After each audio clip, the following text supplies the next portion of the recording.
நீங்கள் தில்லானா மோகனம்பால கொத்தமங்கலம் சுப்பு முதல்ல நாவலாக தான் எழுதினார். எத்தனை பேருக்கு தெரியும் தெரியல. இங்கே இருக்கவங்க சில பேர் தில்லானா மோகனம்பால் நாவல் படிச்சிருப்பீங்க. அதை கொஞ்சம் முன்னை முன்னை எடுத்து தான் ஏபி நாகராஜன் தில்லானா மோகனம்பால் படத்தை எடுத்திருப்பார். உங்கள் ஊரை சேர்ந்தவ தான் தில்லானா மோகனம்பால், நடிகர் திலகம் சிவாஜி கணேசன், நாட்டிய பேரொளி பத்மினி, இவங்க நடிப்பெல்லாம் பற்றி சொல்ல வேண்டிய அவசியமே இல்லை. சிவாஜி கணேசன் அவர்கள் நன்றாக நடிப்பார் என்று சொல்வதும் திருநெல்வேலி அல்வா இனிப்பாக இருக்கும் என்று சொல்வதும் ஒன்று தான். ஆனால் இந்த தில்லானா மோகனம்பால் படத்தில் உங்கள் நெல்லைக்கு பெருமை சேர்க்கக்கூடிய ஒருத்தர் இருக்கார். அவர் யார்? டிஎஸ் பாலையா அவர்கள். நம்முடைய நெல்லை சீமையைச் சேர்ந்தவர். அவருக்கு நிகரான ஒரு குணச்சித்திர கலைஞரை தமிழ் சினிமாவில் பார்க்க முடியாது. நீங்கள் இன்னைக்கும் திருவிளையாடல் படத்தில் அவர் வட மாநிலத்திலிருந்து வருகிற கேமநாதராக நடிச்சிருப்பார் பார்த்தீங்களா? இன்றொரு நாள் போதுமா என்கிற அந்த பாடலை பாடியிருப்பார் இல்லையா? ஒரு ஆணவ செருக்கு என்பதை அந்த படத்தில் அப்படியே காட்டியிருப்பார். தில்லானா மோகனம்பாலில் தவில் வாசிப்பவராக நடிப்பார். அதை பார்த்த பிறகு தான் தவில் வாசிக்கிறவங்களே எப்படி நடை உடை பாவனையெல்லாம் இருக்கணும் அப்படின்னு சொல்கிற அளவுக்கு டிஎஸ் பாலையா அவர்களுடைய நடிப்பு என்பது இருக்கும். அதுபோல் பொன்னியின் செல்வன் படம் வந்தப்போ என் பக்கத்தில் ஒரு பையன் புக்கோட உட்காந்துருந்தான். ஏன்டா சினிமாவுக்கு வந்து புக்கு படிக்கிறேங்கிறேன். இல்லை, இந்த பொன்னியின் செல்வன் நாவலில் வர்ற மாதிரி படம் எடுத்திருக்காங்களான்னு பார்க்குறேன் அப்படின்னு அவன் வந்து மணிரத்னத்துக்கு ஒரு டெஸ்ட் வைக்கிறான். கடைசி வரைக்கும் அவன் படமும் பார்க்கல, புக்கும் படிக்கலை. சில பேர் ரெண்டு வேலையும் போட்டு ஒன்றா உழப்பிட்டு கிடப்பாங்க. ஏன்னா சினிமாவுக்கு போகிறதே ஒரு, இப்போ நம்மலாம் டெய்லி இந்த செல்லில் படம் பார்த்துட்றோமே. நீங்கள் சினிமாவுக்கு போகிறதில்ல, சினிமா ஒரு நாளைக்கு நீங்கள் இப்போ அப்படி வாய்ப்பு இல்லை. சினிமாவுக்கு போயிட்டு சினிமா பார்க்காம சினிமாவுக்கு வந்திருக்கவங்கள பாருங்கள், எவ்வளவு கேரக்டர் வந்திருக்காங்கன்னு அப்போ தான் தெரியும். முன்னாலையெல்லாம் பார்த்தீங்கன்னா கரண்ட் கட்டாகி போயிருங்க. அப்போ தான் சினிமா பார்க்க எத்தனை வகையான மிருகங்கள் வந்திருக்குன்னு கண்டுபிடிக்கலாம். சில பேர் நரி மாதிரி ஊழையிடுவாங்க, சில மாதிரி கரடி மாதிரி செய்வாங்க, சில பேர் குரங்கு மாதிரி அடுத்தவனை அடிச்சுவிட்டு கப்புன்னு பேசாமல் உட்காந்துருவான். மறுபடியும் கரண்ட் வந்த பிறகு பார்த்தீங்கன்னா எல்லாம் அமைதியாக ஏதோ மகாத்மா காந்தி, இயேசுபிரான், புத்தரை போல உட்காந்துருப்பாங்க. எதுக்காக சொல்கிறேன்னா, இந்த கதை என்பது நம்ம எல்லாருமே கதை சொல்கிறவங்க. நீங்கள் கதை எழுதுகிறவங்க தனியாக நினைக்காதீங்க. நம்ம எல்லாருக்குள்ளேயுமே ஒரு கதை சொல்லியிருக்கான். நீங்கள் சகோதரிகள் அங்கொன்றும் இங்கொன்றுமாக இருக்காங்க. அதில் ஒரு அம்மா சொல்லியிருக்க, அம்மா இந்த ஒரு பையங்க தூக்கம் வரலன்னா கதை கேட்பாங்கல்ல, அம்மா ஏதாவது ஒரு கதை சொல்லுமான்னு கேட்டிருக்கான் ஒரு பையன்.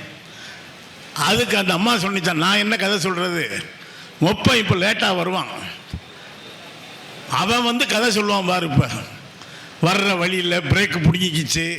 இந்த பெண்கள் ரொம்ப ரொம்ப உளவியல் நுட்பம் சார்ந்தவங்க. அந்த ரோட்டில் 1000 ஆம்பளை போனாலும் தன்னுடைய கணவன் யார் என்பதை சரியாக கண்டுபிடிச்சிருவாங்க பெண்கள். கரெக்டாக சொல்லுங்க, அப்பா தாண்டா வரேன், கதவை திறந்துடுறா அப்படிங்க. எப்படிம்மா? மொப்பன் ஒருத்தன் தான் செருப்பை போட்டு இப்படி சரக்கு சரக்கு சரக்கு சரக்குன்னு தேய்ச்சி மாதத்துக்கு 4 செருப்பு மாற்றம் வந்தாலும் செருப்பும் சரக்கு ஆளும் சரக்குங்க. இன்னும் சில பேர் காலிங் பெல் இருக்குல்ல, அது எதுக்கு? உள்ளே இருக்கிற ஆளை வெளியே வர வைக்க தான் காலிங் பெல். அதில் ஒரு அம்மா, சில பேர் கூறு கட்டவங்க, சில பேர் மெக்கானிக்காக இருப்பாங்க. அதில் ஒரு அம்மா சொல்லிட்டு வந்திருக்கு, தம்பி எங்கள் வீட்டில் காலிங் பெல் வேலை செய்யலை, வந்து ரிப்பேர் பண்ணி கூடியா அப்படின்னு. ஒரு வாரமாச்சும் ஆள் வரல. ஒரு நாள் கடத்தலில் பார்த்து கேட்டிருக்கு, என்ன தம்பி இந்த காலிங் பெல் வேலை செய்யலைன்னா வந்து பார்க்க சொன்ன வரவே இல்லை, சும்மா வருங்கக்கா, நானும் ஒரு வாரமாக வந்து அடிச்சடிச்சு பார்க்குறேன், திறக்கவே மாட்டேங்கிறீங்க. அது ரிப்பேர்னு தான் அவனையே வர சொன்னது. அடித்து பார்த்தேன், திறக்கலிட்டு போனான்னா இப்போ இவன் எத்தனை காலிங் பெல்ல காலி பண்ணியிருப்பான் பாருங்க. இந்த காலிங் பெல் அடிக்கும் பொழுதே அந்த உள்ளே இருக்கிற தாய் சொல்லுவா, உங்கள் அப்பாரு தான் துறை. எப்படிம்மா? இல்லைடா காலிங் பெல்லே அந்த கஞ்சத்தனமாக தான் அடிப்பான், ரொம்ப நேரம் அடித்தா கரண்ட் போயிடும்னு சரக்குன்னு அடிச்சு விட்டு நிறுத்திடுவான். காலிங் பெல்லையே உங்கள் அப்பா கரண்ட் பில்லை கணக்கு பண்ணுற வேண்டாம் அப்படிம்பாங்க. எதுக்கு சொல்கிறேன்னா, இந்த கதை என்பது நம்மோடு உலகத்திலேயே மிகப்பெரிய கதைகள் தமிழில் தாங்க, இந்தியாவில் தாங்க இருக்கு. மகாபாரதமும் ராமாயணமும். அதுலேயும் ராமாயணத்துக்குள்ள ஆயிரக்கணக்கான கிளை கதைகள் உண்டு. உலகத்திலேயே ரொம்ப சின்ன கதையும் நம்ம ஊரில் தான் இருக்கு. ஒரே வரி தான். நம்ம ஊரில் ஐயா வண்ணதாசன் இருக்காரு. மிக நுட்பமான கதைகளை, இந்த நெல்லை சீமையே கதைகளின் பூமிங்க. புதுமைப்பித்தன் அவருக்கு தானே தமிழ் சிறுகதை உலகினுடைய பிதாமகன் புதுமைப்பித்தன் தான். நம்முடைய அழகர் சாமியும் கூட நெல்லை, கிட்டத்தட்ட நெல்லை தான். எத்தனையோ பேரை சொல்ல முடியும். நான் எதுக்காக சொல்கிறேன் அப்படின்னா, இந்த கதை என்பது உலகத்திலே பெரிய கதை மகாபாரதம்னு சொன்னேன். சின்ன கதை எது தெரியுமா? அவங்க எல்லாருக்குமே தெரிஞ்ச கதை தான். ஒரு ஊரில் ஒரு நரியான். அடுத்த வரி என்ன உங்களுக்கே தெரியும். அத்தோட கதை சரியா. இது நீங்கள் நினைக்கிறீங்க ஏதோ ஒரு வேடிக்கைக்கு சொல்லப்பட்ட கதைன்னு நினைக்காதீங்க. ஒரு ஊரில் ஒருத்தன் நரி மாதிரி இருந்தான்னா அந்த ஊரு கதை அதோட சரின்னு அர்த்தம். ஆனால் நம்ம விலங்குகளை இப்படியெல்லாம் சொல்கிறோமுங்க. அவன் நரி மாதிரி தந்திரம் முடித்தவன், அவன் இவன் மாதிரி. ஆனால் மிகப்பெரிய எழுத்தாளர் பிரபஞ்சன் சொல்கிறாரு, தயவு செய்து மனிதர்களை மிருகங்களோடு ஒப்பிடாதீர்கள். எந்த நரியும் ஹோட்டலில் காப்பி சாப்பிட்டு கொண்டே அடுத்த நரியை கெடுப்பது எப்படி என்று பேசுவதே இல்லை. யோசிச்சு பாருங்க. 4 நரி உட்காந்து காப்பி சாப்பிட்டுக்கிட்ட 5வது நரி எப்படி க்ளோஸ் பண்ணுறது அப்படின்னு என்னைக்காவது யோசிச்சிருக்கா? இல்லைங்க. இப்போ கவிதை அப்படின்னு எடுத்துக்கிட்டிங்கன்னா மிகப்பெரிய செய்யுளாக தாங்க ஒரு காலத்தில் எல்லாமே இருந்தது. மாட்டு வைத்தியத்திலிருந்து, சித்த வைத்தியத்திலிருந்து, சோசியத்திலிருந்து கேளப்பாணி அப்படிம்பாங்க. எதுக்கு செய்யுள்? மனப்பாடம் பண்ண எளிதாக இருந்தது. அப்படி சொன்னால் தான். இப்போ பிள்ளைங்களுக்கெல்லாம் மனப்பாடம் பண்ணுற அவசியமே இல்லைங்க. சின்ன வயசில் பாட்டும் இருக்கும், மனப்பாட பாட்டும்னு சிலது இருக்கும். மாசில் வீணையும் மாலை மதியமும் வீசு தண்டலும் மீங்கில வேணிலும் மூசு வண்டரை பொய்கையும் போன்றதே ஈசன் எந்தை இணையடி நீலலே. இது எனக்கு ஏன் தெரியுதுன்னா 8ஆம் கிளாஸ்ல இது மனப்பாட பாட்டு. இந்த பாட்டை தவிர அப்பர் சாமி பாடின எந்த பாட்டும் எனக்கு தெரியாது. 1-2 வரி மட்டும் ஞாபகம் இருக்குமுங்க. அப்போ செய்யுளாக கவிதையாக இருக்கிற பொழுது அதை மனப்பாடம் செய்வது எளிதாக இருந்தது. ஆனால் இன்னைக்கு அந்த அவசியம் இல்லை. ஒரு திருக்குறள் 1.25 அடி தாங்க, அதுக்கு மேலே அது ஒன்றுமே இல்லை. அதுக்கே நம்மளால் மனப்பாடம் பண்ணிட்டுனா அது கசகசன்னு திருக்குறளாக வச்சுருக்காங்களே. அதில் ஒரு நாள் சொல்கிறான், வள்ளுவர் ரொம்ப நல்லவரியா, நம்ம கஷ்டத்தை புரிஞ்சு சின்ன சின்னதாக எழுதி வச்சுருக்காரு. நீங்கள் எல்லாருக்கும் தெரிஞ்சது அகர முதல் எழுத்தெல்லாம் ஆதிபகவன் முதற்றே உலகு. இதில் என்ன கஷ்டம் இருக்குது? அதை ரொம்ப சுருக்கமாக எதுக்கு சொல்லியிருக்கிறாருன்னா, ரொம்ப மனப்பாடம் பண்ண எளிதாக இருக்குங்கிறாங்க. இப்போ நான் முன்னுரை என்கிற வடிவத்தில் அதிக நேரம் எடுத்துக்கொள்ள விரும்பலை. திருக்குறளே எடுத்துக்கிறானே. திருக்குறள் எப்பொருள் யார் யார் வாய் கேட்பினும் அப்பொருள் மெய்ப்பொருள் காண்பதறிவு. வள்ளுவர் மாதிரி ஒரு சிக்கனவாதியை பார்க்க முடியாது. 7 சீர். ஒரு வார்த்தையை 2வது முறை போட்டாலும் அதுக்கு காரணம் உண்டு, நமக்கு தெரியும். இந்த குறளுடைய பொருள் எப்பொருள் யார் யார் வாய் கேட்பினும். எப்பொருள் யார் வாய் கேட்பினும்னால அந்த பொருள் வந்துடுது. ஏன் யார் யார் வாய் கேட்பினும்னு போட்டாரு அப்படின்னு இன்னைக்கு ஒரு அறிஞர் சிந்திச்சாரு. நம்ம சிவகாசி ராமச்சந்திரன் ஐயா சிந்திச்சாரு. ஏன் யார் யார் வாய் கேட்பினும்னு போட்டார் தெரியுமா? வள்ளுவர் அதை நினைச்சு எழுதல. ஏன் யார் யாருன்னு 2 யார் போட்டார் தெரியுமா? ஆன்மீகத்தின் உச்சம் என்று சொன்னால் கிருபானந்த வாரியார சொல்லுவா. ஆன்மீகத்திற்கு எதிரான நாத்திகத்தின் உச்சம் யார் என்று சொன்னால் தந்தை பெரியாரை சொல்லுவா. வாரியார் பெரியார் யார் சொன்னாலும் அதில் மெய்ப்பொருள் காண்பது அறிவு என்று புது புது பொருளை தருவது கவிதை. ஆனா இது வள்ளுவருக்கு தெரியாது. அதாங்க கவிதையினுடைய தன்மை. கவிதை என்பது ஒண்ணு இல்லைங்க, தெரிந்த செய்தியை தெரியாத மொழியில் சொல்வது. நீங்க நம்முடைய கன்னியாகுமரியில வான் உயர சிலையை முத்தமிழறிஞர் டாக்டர் கலைஞர் அமைத்திருக்கிறார். அந்த சிலை திறப்பு விழால காவிய கவிஞர் வாலி பாடினார். சிலை உயரமானதுன்னு சொல்லணும், ஆனா அப்படி சொன்னா அது கவிதை இல்லை, அது கதை, ஸ்டேட்மெண்ட், அறிக்கை. உயரங்கிற வார்த்தையே இல்லாம எப்படி சொல்றது? காவிய கவிஞர் வாலி சொன்னார், எல்லோரும் காகம் அமர சிலை வைப்பார்கள், நீதான் கலைஞரே அந்த மேகம் அமர சிலை வைத்தா என்று தெரிந்த செய்தியை தெரியாத மொழியில் சொல்வது கவிதை. சபாஷ். கவிதைக்குள்ள அந்த முப்பரிமாணம் இருக்க, நம்ம அப்படியே வேறு உலகத்திற்கு கொண்டு போகக்கூடிய தன்மை இருக்க, அது கதைக்கு இல்லை. நீங்க கம்பராமாயணம் ஒரே ஒரு காட்சி வேகமா கூட சொல்றேங்க. எந்த அளவுக்கு இப்ப நம்ம ப்ராப்ளம் சால்விங்கிறோம், அதுக்கு கட்டணம் எல்லாம் வாங்குறோம், மனச்சிக்கல்களை தீர்ப்பது.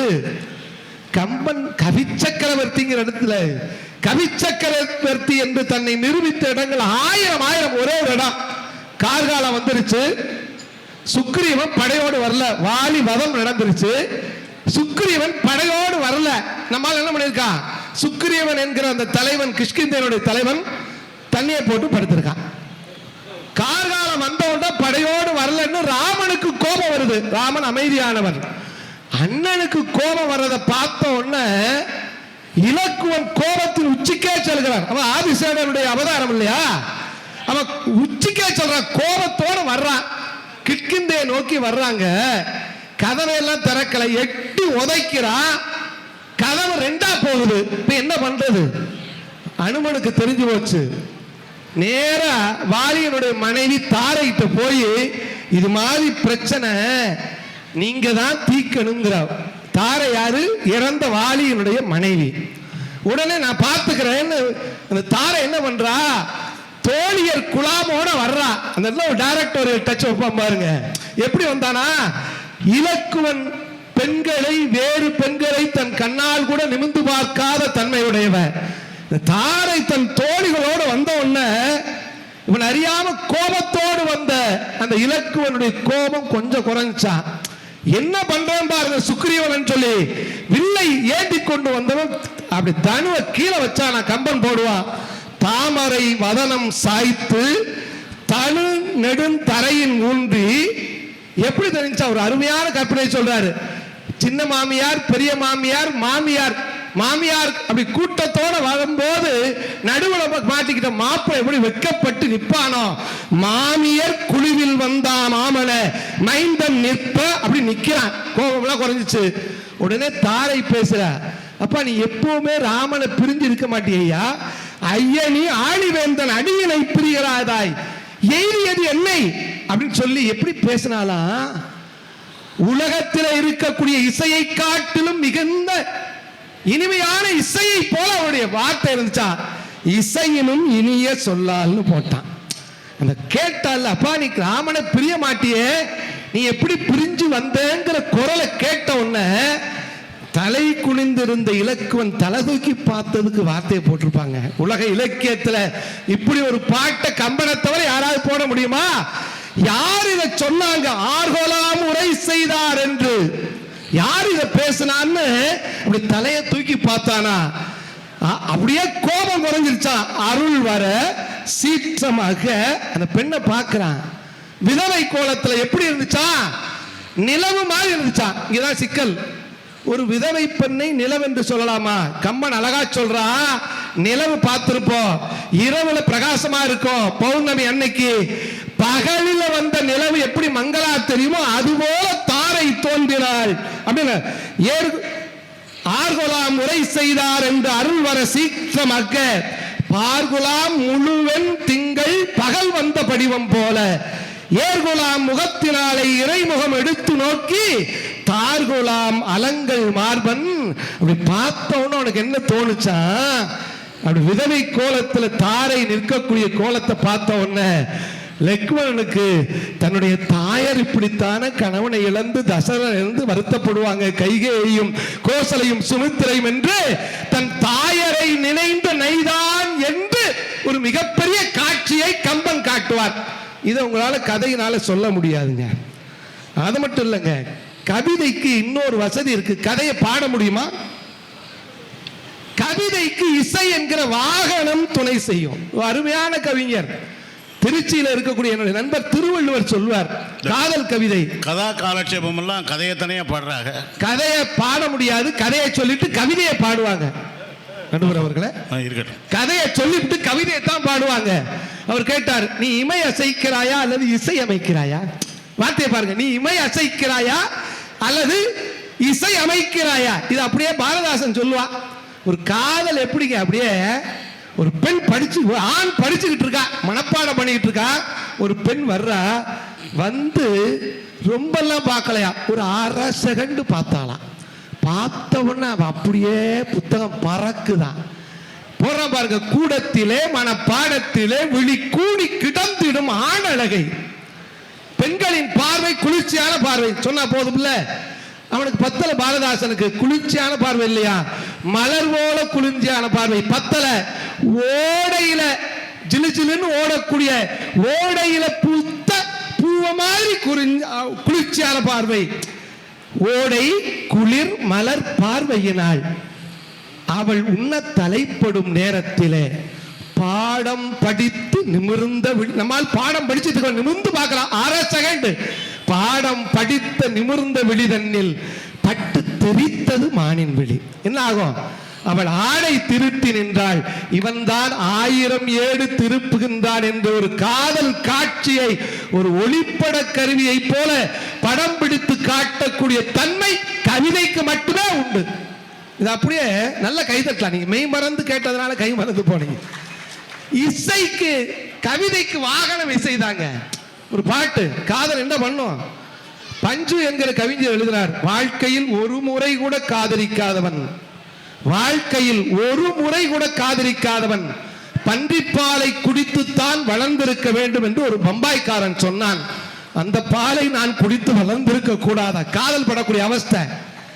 வாய்மொழியும் எந்த தாய்மொழியும் என்று வசப்படவில்லையடி, வயிற்றுக்கும் தொண்டைக்கும் உருவமில்லாதொரு உருண்டையும் உருளுதடி, காத்திருந்தால் எதிர்பார்த்திருந்தால் ஒரு நிமிஷமும் வருஷமடி, கண்களெல்லாம் என்னை பார்ப்பது போல் ஒரு கலக்கமும் தோன்றுதடி, இது சொர்க்கமா நரகமா சொல்லடி உள்ளபடி, நான் வாழ்வதும் விடை கொண்டு போவதும் உன் வார்த்தையில் உள்ளதடி என்று கவிதையை சுமந்து இசை தெரியும். உங்க கதையை நீங்க பாட முடியுமா? 2 பேரும் யாரா பாடுங்க பாங்க.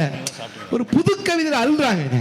புது கவிதையில அப்துல் ரஹ்மான் அழகா சொல்ற, பூங்காவுக்கு போறாரு, பூங்காவுக்கு பூ பறிக்க போய் அப்படியே அசந்து நின்று போம்ல, அது அப்படியே கவிதையில சொன்னார் அப்துல் ரஹ்மான் அவர்கள். பூ பறிக்க சென்றேன், நல்லா கவனிச்சாதான் புரியும். பூ பறிக்க சென்றேன், பூ பறிக்க நின்றேன், பூ பறிக்க சென்றேன், பூ என்னை பறிக்க நின்றேன் என்று சொன்னார். இது அப்படியே இன்னொரு கவிஞர் கவியரங்க கவிதையில வல்லம் தாஜ்மஹால் போட்டாரு. எப்போ எழுதியிருப்பாங்கல்ல, பூங்கால பூக்களை பறிக்காதீர்கள். அவர் சொல்றாரு, பூக்களை பறிக்காதீர்கள் என்று எங்களிடம் சொன்னீர்களே, பூக்களை பறிக்காதீர்கள் என்று எங்களிடம் சொன்னீர்களே, கண்களை பறிக்காதீர்கள் என்று பூக்களிடம் சொன்னீர்களா? இன்னைக்கு கவிதைக்குள்ள கதை இருக்குங்க. கவிதைக்குள்ள வே பாபுன்னு ஒரு கவிதை எழுதினார். 1000 கற்பனைகளை வாசகர்களை சிந்திக்க வைக்கும் கவிதை.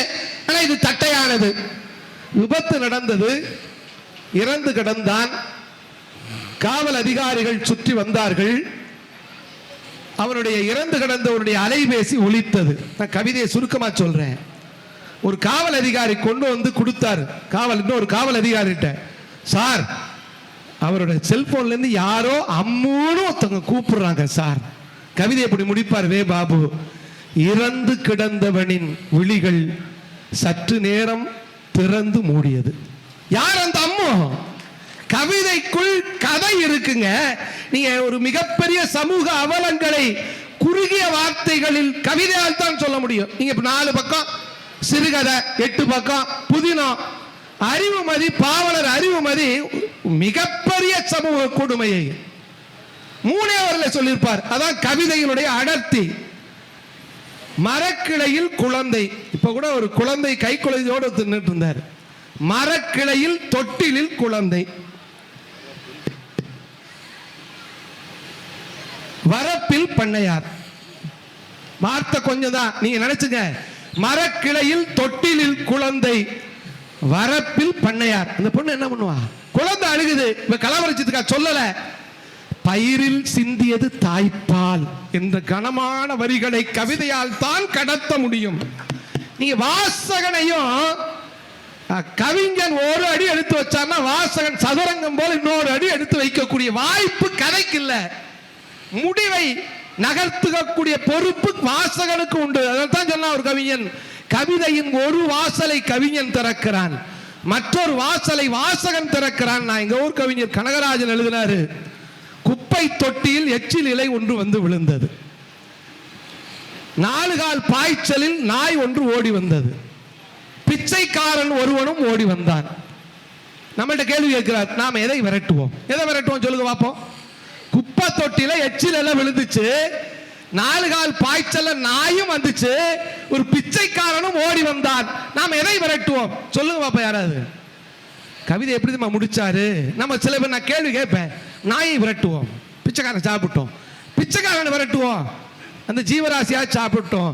கனகராஜன் என்கிற அந்த கவிஞர் முடித்தார், வறுமையை விரட்ட முடியாத தேசத்தில் நாயையாவது விரட்டுவோம். எனவே வாழ்க்கையை பத்தி ஹைக்கூ என்பது ஜப்பானிய கவிதை. நம்ம அப்படி ஜப்பானை காட்டிலும் நம்முடைய ஹைக்கூ கவிஞர்கள் மிக அருமையாக எழுதிப்பாங்க. வாழ்க்கைய நான் சவால் விடுறேன், உங்க கதையில சொல்ல முடியுமா? 3 வரியில மல்லிகை தாசன் என்கிற கவிஞர் எழுதினார். வாழ்க்கை என்ன தெரியுமா? பிறப்பு இறப்புன்னு போட்டிருப்பாங்கல்ல, அத மாதிரி சுருக்கமான வரிகளில் மிகப்பெரிய வாழ்க்கை தத்துவத்தை எழுதினார் மல்லிகைதாசன். பனிக்குடம் உடைவதில் தொடங்கி மண்குடம் உடைவதில் முடிகிறது வாழ்க்கை.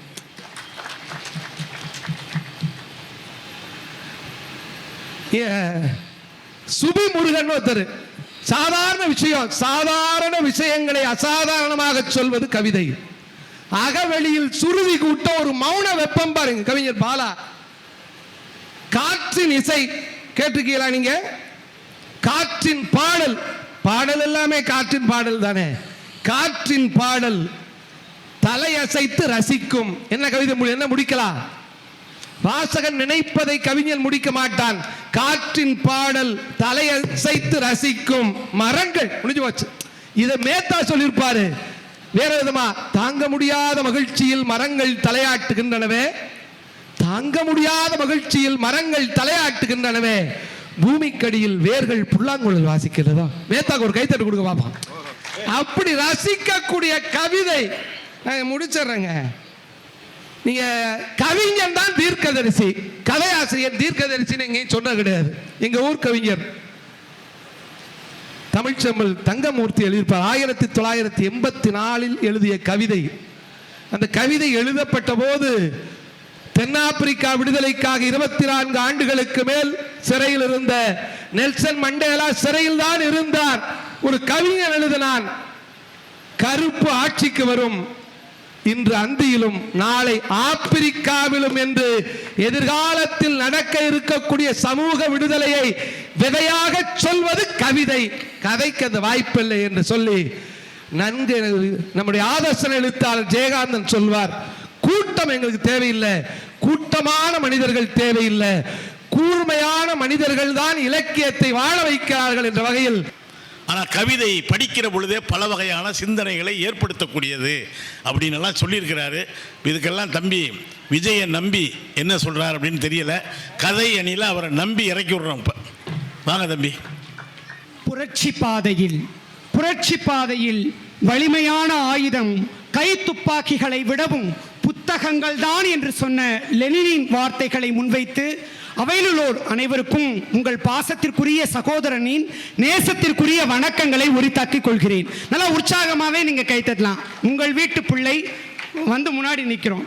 அன்பும் அறிவும் வாய்ந்த நடுவர் அவர்களே, சொல்லித்தானப்பா வர்றீங்க. 2 அணிகளைச் சேர்ந்த அறிஞர் பெருமக்களே, வீட்டுக்கு பெரிய தொல்லையா இருக்கே பின்னால. மிக சிறப்பாக பட்டிமன்றத்தை ரசித்துக் கொண்டிருக்கக்கூடிய நெல்லை மண்ணின் மைந்தர்களே, உங்கள் அனைவருக்கும் என்னுடைய அன்பின் வணக்கம். ரொம்ப அற்புதமான தலைப்பு. மக்கள் மனதை எளிதில் தைப்பது கதையா கவிதைகளா அப்படிங்கறதான் தலைப்பு. இப்ப எனக்கு முன்னாடி ஒரு எஸ்பிபி வந்துட்டு போனார். எஸ்பிபி வந்து அற்புதமா பாடினார். அவர் சொன்ன ஒத்த வார்த்தைக்காகவே நீங்க நல்லா கைத்தட்டணும். என்ன வார்த்தை தெரியுமா? தெரிந்த விஷயத்தை தெரியாத மொழியில் சொல்வதுதான் கவிதைன்னு சொன்னாரு பாருங்க. அற்புதமான வாதம்ங்க. நல்லா கைத்தட்டுங்க. நீங்க இதுக்காகவே நல்ல கைத்தட்டல் கொடுங்க. தெரிந்த விஷயத்தை சும்மா சும்மா சொல்லிக்கிட்டு தான் எழுந்து போயிடுவாங்க. ஐயா உட்காந்து கேட்கறதே பெரிய விஷயம், இதுல கை வேலை தட்டுவாங்களாங்க அப்படின்னு. தெரிந்த விஷயத்தை தெரியாத மொழியில் சொல்வது கவிதை, தெரிந்த விஷயத்தை தெரிந்த மொழியில் சொல்வதுதான் கதை என்று சொன்னால் எது மக்கள் மனதை தைக்கும் என்று நான் கேட்கிறேன். எங்களுக்கு ஒன்றும் தெரியல. அதுக்கப்புறம் என்ன சொல்றீங்க சொல்லுங்க. ராமாயணத்தை பத்தி சொன்னார். ஏங்க கவிதை அப்படின்னு பேச வந்தவர் என்ன செஞ்சிருக்கணும்? கம்பெனியில் இருக்கிற ஒரு பாடலை அப்படியே சொல்லிட்டு போயிருக்கணும் தானே. அதற்கு விளக்க கதை நீங்கள் சொல்கிறீர்கள் என்று சொன்னால் உங்களுடைய கவிதையை சொல்வதற்கே உங்களுடைய கதை தேவைப்படுகிறது என்பதுதான் உண்மை. ஓகே. அதுக்கப்புறம் ஆரம்பத்தில் சொன்னார், பார்த்தீர்களா முத்தமிழ் அறிஞர், கவிதைக்குள் கதை இருக்கிறது, விதை இருக்கிறது, கதை இருக்கிறது என்று சொன்னார். எங்க அன்னைக்காக பேசிட்டு போனதற்காக நன்றி. உங்களுக்கு கதை என்கின்ற விதை இருந்தால்தான் கவி கிடைக்கும் என்பதுதான் உண்மை நடுவர் அவர்களே. நீங்க கதை அப்படிங்கிற கரு இருந்தாதான் அது கவிதையா மலர முடியும் இல்லையா? அதுக்கப்புறம் நீங்கள் பாடுவீர்களா அப்படின்னு எங்களை பார்த்து கேட்டாங்க. இந்த கூட்டத்திற்கு நாங்கள் செய்யக்கூடிய ஒரே உதவி பாடாமல் இருப்பதுதான் நடுவர் அவர்களே. பாடாமல் இருக்கிறது எங்களால் முடிஞ்ச உதவி. இதற்காக சபை உங்களுக்கு நன்றி தெரிவிக்கிறது. நன்றி. அப்புறம் நான் சொல்வதில் உண்மை இருந்தால் மட்டும் நீங்க கைத்தட்டுங்க. கதைக்கும் கவிதைக்கும் ஒரே ஒரு சின்ன வித்தியாசம் தான். என்ன தெரியுமா? கவிதையை புரிந்து கொள்வதற்கு ஒரு வயது தடை நடுவர் அவர்களே. ஒரு 5 வயசு பிள்ளை கிட்ட போய் நீங்க மரபு கவிதையை சொல்ல முடியுமா? ஆனா 5 வயசு குழந்தை கிட்ட கூட ஒரு ஊர்ல ஒரு ராஜா இருந்தாராம் என்று 5 வயது குழந்தையை கூட தலையசைக்க வைக்க முடியும் என்று சொன்னால் அது எங்கள் கதையால் முடியும், உங்கள் கவிதையால் முடியுமா என்று கேட்கிறேன். அடுத்து மகாசுந்தரனை ரொம்ப அற்புதமா ஒரு வாதத்தை வைத்தார்கள். பார்த்தீர்களா, எங்களுடைய கவிதையில் அதை பாடலாக இசைக்க முடியும், நாங்கள் பாட்டாக பாட முடியும், இசை சேர்க்க முடியும், இசை எங்களுடைய வாகனம் என்று சொன்னார். ரொம்ப அற்புதமான வாதம். ஆனா நாங்க என்ன தெரியுமா சொல்றோம்? உங்களுடைய கவிதைக்கு இசை என்கின்ற துணைக்கருவி தேவை, எங்களுடைய கதைக்கு எந்த துணைக்கருவியும் தேவையில்லை. தனித்து ஜெயிக்கக்கூடிய ஆற்றல் எங்களுடைய கதைக்கு இருக்கிறது நடுவர் அவர்களே. கதை வலிமை நிறைந்தது. சரி தம்பி, ஒரு கதையாவது சொல்லு. வந்ததுல இருந்து கதையை பத்தி தான் சொல்றீங்க தவிர ஒரு கதையை சொல்ல மாட்டீங்க. பேர் தான் கதை விடுறதா? என்றைக்கோ இருக்கிற கதையை சொல்லுவோம். இப்ப இருக்கிற நம்ம எல்லாருக்கும் சேர்ந்துமான ஒரு கதை சொல்றேன்னு. எஸ் ராமகிருஷ்ணன் எலியின் பாஸ்வேர்டு என்று ஒரு கதை எழுதியிருக்கிறார். என்னை ரொம்ப நெகிழ்ச்சி படுத்திய ஒரு கதை. நான் ஒரு வாசகனா தான் பேசுறேன், பேச்சாளரா பேசலங்கய்யா. எலியின் பாஸ்வேர்டு என்ன தெரியுமா? ரொம்ப எளிமையா நான் சொல்லிடுறேங்க. ஒரு எலி கூட்டத்தை பாம்பு கூட்டம் துன்புறுத்திக்கிட்டே இருக்குது. பாம்பு பாடா படுத்துது, எலி வலைக்குள்ள நுழைஞ்சுக்கிட்டே இருக்குது. அப்ப எலிகள்லாம் சேர்ந்து ஒரு கூட்டம் போட்டுச்சாங்க. இந்த பாம்புகளிடம் இருந்து நம்ம காப்பாத்திக்கணும், டோம் இங்க வா அப்படின்னு ஒரு எலியை கூப்பிடுறாங்க. டோம் அந்த எலி பேர். நீ போய் என்ன செய்யற?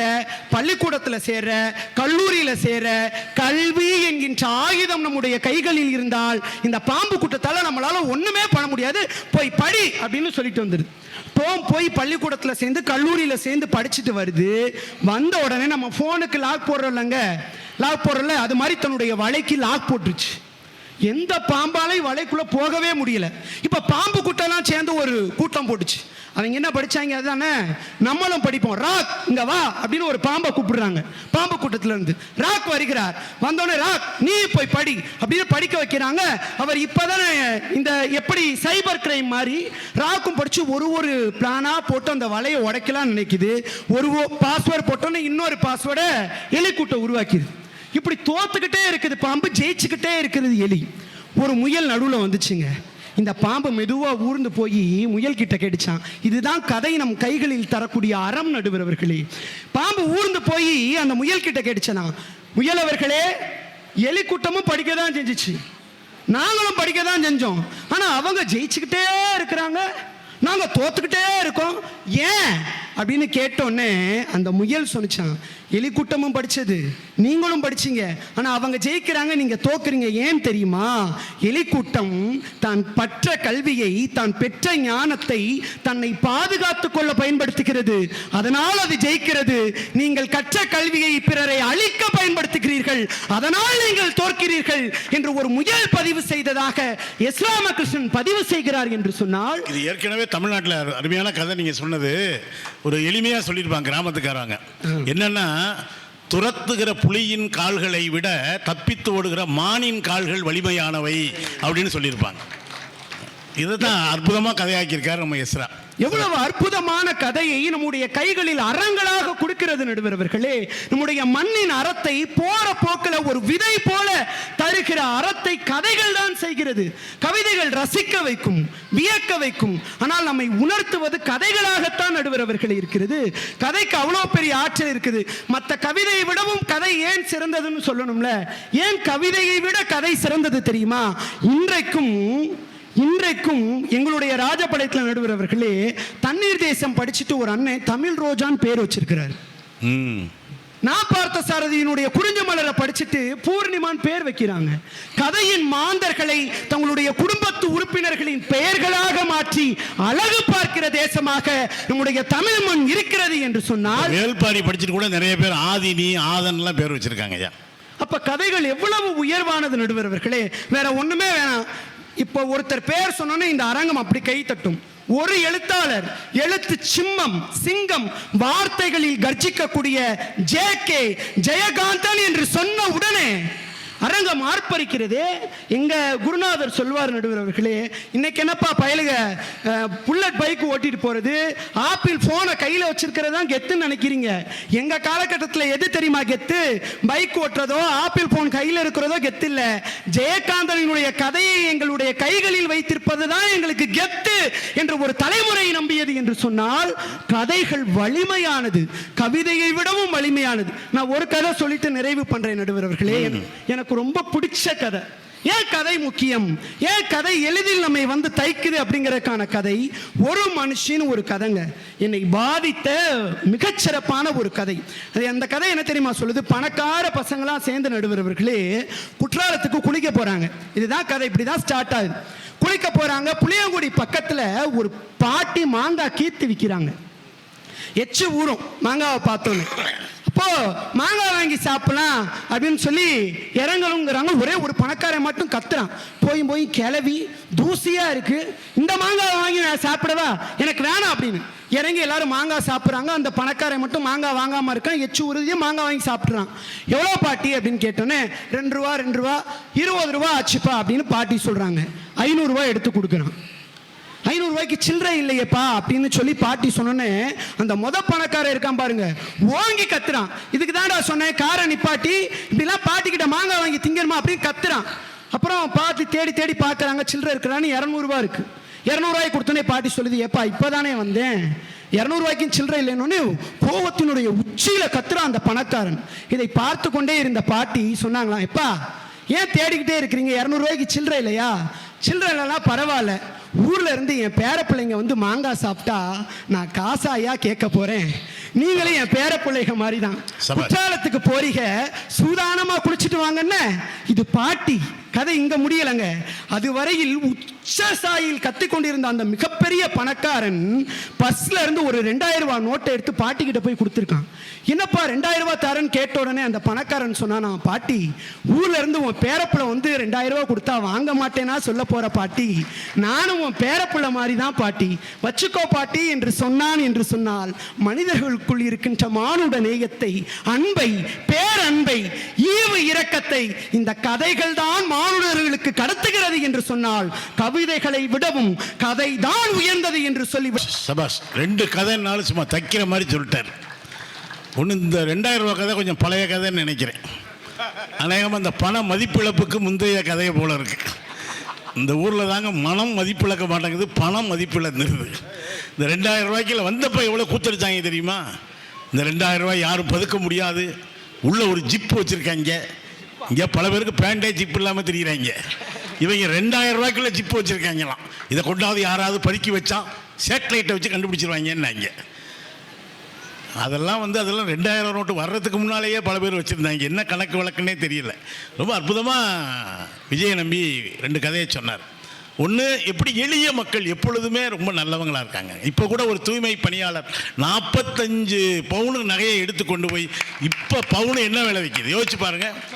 அந்த தாய்கிட்ட, பத்மா என்கிற தாய்கிட்ட கேட்குறாங்க, எப்படிம்மா உனக்கு மனசு வந்துச்சு? ஒரே வார்த்தை தாங்க, அது ஒன்றும் கதை சொல்லலை, கவிதை சொல்லலைங்க. ஒரே வார்த்தையில் சொன்னிச்சு, இதை தொலைச்சவங்க என்ன பாடுபடுவாங்கன்னு நினச்சேன், என்னால் இதை வச்சுக்க முடியலை அப்படின்னு சொல்கிறாங்கன்னு சொன்னால், அந்த பாட்டி அவ்வளவு உயர்ந்த இடத்துல நிற்கிது இல்லை. ரொம்ப வேடிக்கையான நகைச்சுவையான கதைகள் நிறைய இருக்குங்க. முல்லா கதைகள் ஒரு வார்த்தையில் முடிச்சிருவாப்புல. முல்லா வந்து திடீர்னு ஒரு நாள் சத்தம் கேட்குது, டொம்னு கேட்குது. வீட்டில் இருந்து முல்லா ஒய்ஃபு கேட்குறாங்க, என்னங்க சத்தம்? ஒன்றும் இல்லை, சட்டை விழுந்துருச்சு. சட்டை விழுந்ததா இவ்வளவு சத்தம்? ஒன்றும் இல்லை, சட்டைக்குள்ள நான் இருந்தேன் அப்படின்னாராம். கீழே ஆள் விழுந்ததையே எவ்வளவு சூதாளமாக சொல்கிறாங்க பாருங்க நம்ம ஆளுங்க. அதுபோல் இந்த நம்ம எல்லாரும் சொல்லுவாங்கல்ல, இருக்கும் இடத்தை விட்டு இல்லாத இடம் தேடி எங்கெங்கோ செல்கிறார் ஞானத்தங்கம்ங்கிற மாதிரி ஒரு ஆள் வந்து விளக்குக்கு கீழே தேடிக்கிட்டு இருக்கான். என்னையா ஒரு 100 ரூபா தொலைச்சி விட்டேன், தேடிக்கிட்டு இருக்கேயா. இங்கேயா தொலைச்ச? இல்லை, அங்கே தொலைச்சி விட்டாங்க, இருட்டாக இருக்குது, வெளிச்சமாக இருக்கிறதுல தேடுறேங்கிறான். எவ்வளவு கதைங்கிறீங்க? ஒருத்தன் மதுரை மாட்டுத்தாணி பஸ் ஸ்டாண்டில் அடி வாங்கியிருக்கான். மானாமரியில் போய் இப்போ வாடா அப்படின்ட்டு இருக்கான். கேட்டிருக்காங்க, எது யாரடா கூப்பிடுற? மாப்பிள்ள மாட்டுத்தாணி பஸ் ஸ்டாண்டில் அடிச்சு விட்டாங்க மாப்பிள்ள.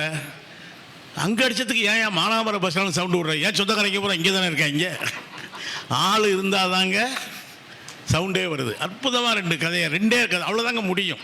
நீங்கள் எங்களுக்கு கொடுத்துருக்க டயத்தில் ஜெயகாந்தன் புக் எடுத்தால் வரி வரியாக வாசிக்க முடியும்.